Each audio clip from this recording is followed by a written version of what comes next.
నమస్తే welcome to BSK news. ఇప్పుడు headlines చూద్దాం.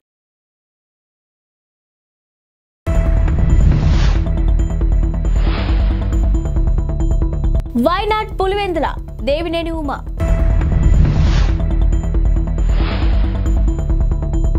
వెంకటేష్ 75 సినిమాల జర్నీ నేపథ్యంలో వెంకీ 75 సెలబ్రేషన్స్.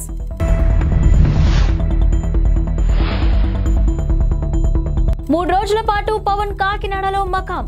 ఓవైపు వైనాట్ Y75 అని ఏపీ ముఖ్యమంత్రి వైసీపీ శ్రేణుల్లో ఉత్సాహాన్ని నింపే ప్రయత్నం చేస్తున్నారు.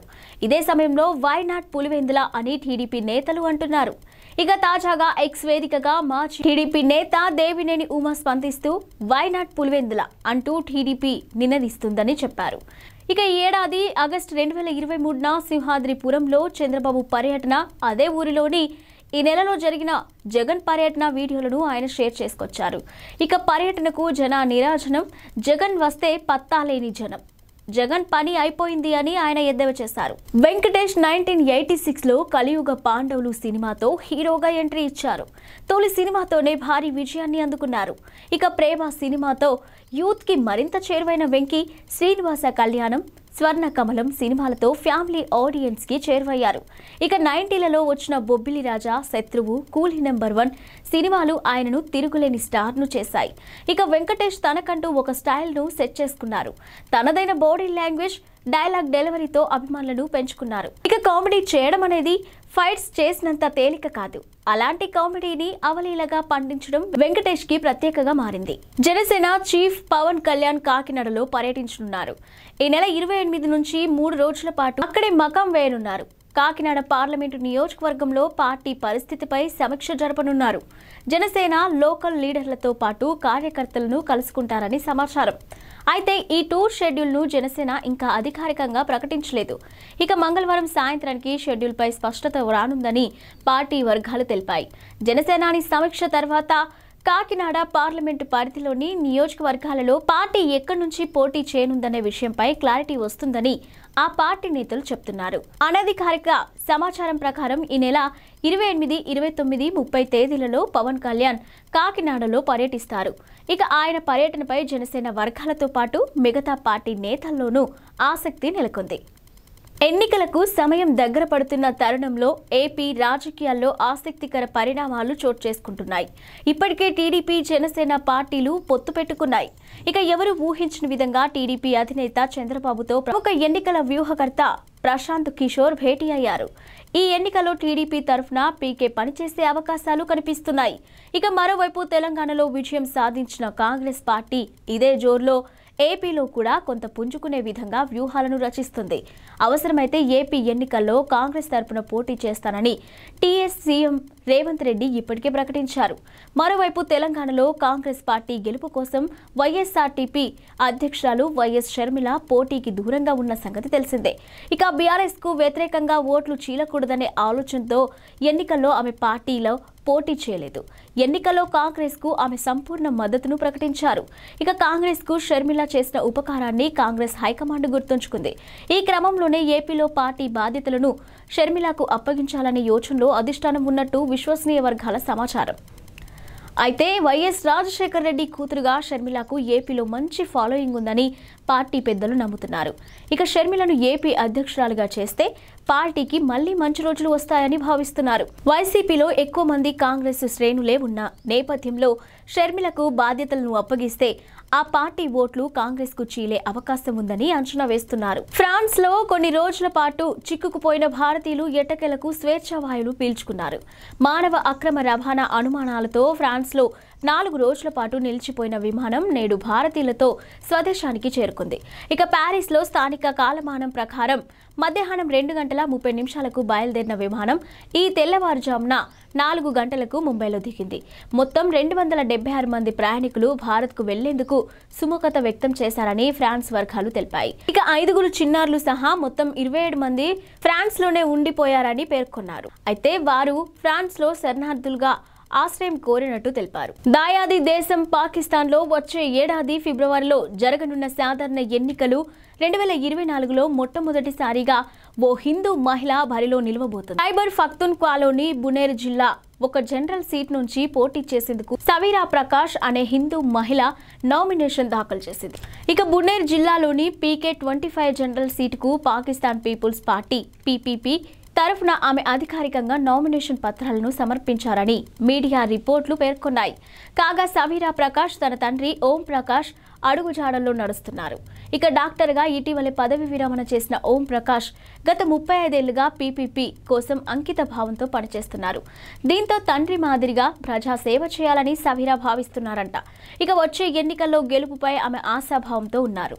బునేర్ జిల్లాలో పోటీ చేస్తున్న మొట్టమొదటి మహిళ సవీరా ప్రకాష్ అని స్థానిక రాజకీయ నాయకుడు సలీం ఖాన్ పేర్కొన్నట్టు మీడియా రిపోర్టులు చెబుతున్నాయి. తెలంగాణ నూతన ముఖ్యమంత్రి రేవంత్ రెడ్డిని మెగాస్టార్ చిరంజీవి కలిశారు. జూబ్లీహిల్స్ లోని రేవంత్ నివాసానికి వెళ్లిన చిరంజీవి ఆయనతో మర్యాదపూర్వకంగా భేటీ అయ్యారు. ఇక తన ఇంటికి వచ్చిన చిరంజీవిని రేవంత్ ఆప్యాయంగా ఆహ్వానించారు. వీరిద్దరూ కాసేపు పలు విషయాలపై మాట్లాడుకున్నారు. ఇక రేవంత్ పేరును సీఎంగా కాంగ్రెస్ హైకమాండ్ ప్రకటించిన వెంటనే అందరికంటే ముందుగా ఆయనను చిరంజీవి అభినందించారు. మీ నాయకత్వంలో రాష్ట్రం మరింత అభివృద్ధి పథంలో ముందుకు సాగాలని, మీరు ఉన్నత స్థాయికి ఎదగాలని ఆశిస్తున్నానని చిరంజీవి ట్వీట్ చేశారు. ఇక రేవంత్ను కలిసేందుకు సినీ ప్రముఖులు ఇప్పటికే అపాయింట్మెంట్ కోరారు. ఇక త్వరలోనే మనం కలుద్దామని వారికి రేవంత్ చెప్పారు. ఈలోపే రేవంత్ను చిరంజీవి వ్యక్తిగతంగా కలిశారు. ఇక మరోవైపు రేవంత్ చిరంజీవి భేటీ అయిన ఫోటోలు సోషల్ మీడియాలో వైరల్ అవుతున్నాయి. ఈ ఫోటోలను రేవంత్ తన అధికారిక ట్విట్టర్ ఖాతాలో పోస్ట్ చేశారు. మర్యాదపూర్వకంగా చిరంజీవి గారిని కలవడం జరిగిందని రేవంత్ అన్నారు. ఏపీ ప్రస్తుతం ఉద్యమాంధ్రప్రదేశ్గా మారిందని టీడీపీ జాతీయ ప్రధాన కార్యదర్శి నారా లోకేష్ వ్యాఖ్యానించారు. తన పాదయాత్రలో ఇష్టం వచ్చినట్టు హామీలు ఇచ్చిన జగన్ అధికారంలోకి వచ్చాక అందరినీ మోసం చేశారని విమర్శించారు. నేటి నుంచి ప్రారంభమవుతున్న మున్సిపల్ కార్మికుల సమ్మెకు కూడా టీడీపీ పూర్తి స్థాయి మద్దతు ఇస్తుందని తెలిపారు. ఇక తమ సమస్యలను పరిష్కారానికి పోరాడుతున్న మున్సిపల్ ఆశా వర్కర్లకు మద్దతు తెలపాలని పార్టీ శ్రేణులకు ఆయన పిలుపునిచ్చారు. పోరాడితే పోయేదేమీ లేదు, బానిస సంఖ్యలు తప్ప ఆంధ్రప్రదేశ్ ఉద్యమాంధ్రప్రదేశ్గా మారిందని, ఇక పాదయాత్రలో నోటికొచ్చిన హామీలు ఇచ్చిన జగన్ అధికారంలోకి వచ్చిన తర్వాత అందరినీ మోసం చేశారు. అంగన్వాడీలు, మున్సిపల్ కార్మికులు, ఆశా వర్కర్లు, త్వరలో వాలంటీర్లు తమ న్యాయమైన డిమాండ్ల కోసం రోడ్లెక్కి నిరసన తెలపాల్సిన దుస్థితి నెలకొందని మండిపడ్డారు. ఇక ఈ రోజు నుండి ప్రారంభమవుతున్న మున్సిపల్ కార్మికుల సమ్మెకు కూడా టీడీపీ పూర్తి స్థాయి మద్దతిస్తుందని చెప్పారు. అంగన్వాడీల సమ్మెకు ఎలా అయితే రాష్ట్ర వ్యాప్తంగా టీడీపీ శ్రేణులు మద్దతు తెలిపాయో అలానే తమ సమస్యల పరిష్కారానికి పోరాడుతున్న మున్సిపల్ ఆశా వర్కర్లకు మద్దతు తెలపాలని పిలుపిస్తున్నాను అని నారా లోకేష్ ట్వీట్ చేశారు. కాంగ్రెస్ సీనియర్ నేత విజయశాంతి బీఆర్ఎస్ పార్టీపై మరోసారి విమర్శలు గుప్పించారు. పొరుగు రాష్ట్రాల వారు తన నాయకత్వం కోరుకుంటున్నారన్న కేసీఆర్ వ్యాఖ్యల్ని గుర్తు చేస్తూ సెటైర్లు పేల్చారు. ఇక బీఆర్ఎస్ ను భవిష్యత్తు రహిత సమితిగా తెలంగాణ ప్రజలు నిర్ణయించాలని వ్యాఖ్యానించారు. అయితే వచ్చే లోక్సభ ఎన్నికల్లో బీఆర్ఎస్ పొరుగు రాష్ట్రాల్లో 50 స్థానాలు, తెలంగాణలో 3 స్థానాలు గెలిచి కేంద్రంలో చక్రం తిప్పొచ్చంటూ ఎద్దేవా చేశారు. బీఆర్ఎస్ నిర్దేశించుకున్న పెద్ద కార్యాచరణ ముందు తెలంగాణలో లోక్సభ ఎన్నికలు చిన్నవని వ్యాఖ్యానించారు. బీఆర్ఎస్ కు ప్రస్తుతం ఉన్న అతిపెద్ద కార్యాచరణ ముందు తెలంగాణ లోక్సభ ఎన్నికలు చాలా చిన్నవి.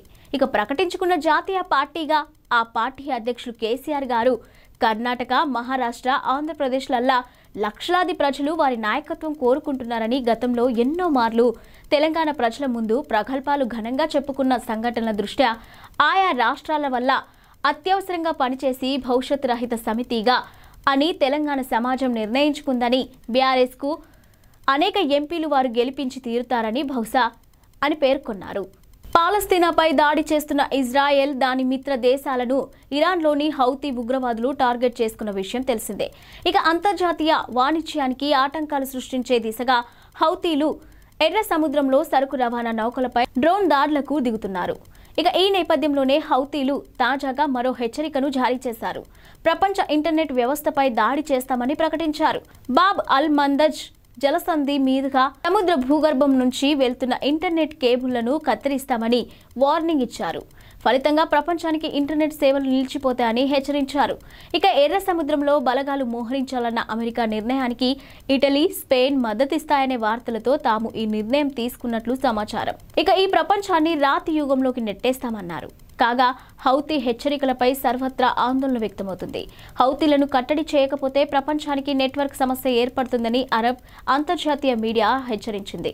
కాగా హౌతీల చర్యలతో భారత్కు ప్రమాదమేమీ లేదని భారత టెలికమ్యూనికేషన్ శాఖ విజిలెన్స్ విభాగం మాజీ deputy director general George Marshall పేర్కొన్నారు. ఇక భారత్పై ఈ చర్యల ప్రభావం ఉండదు. సముద్ర భూగర్భంలో ఒకే లైన్ ఇంటర్నెట్తో ఫైబర్ కేబుల్ వ్యవస్థ లేదు.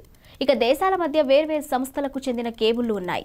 భారత్కు చెన్నైకి పుదుచ్చేరి, కోల్కతా, ముంబై వంటి పోర్ట్ల వద్ద అంతర్జాతీయ ఇంటర్నెట్ హబ్లు ఉన్నాయి.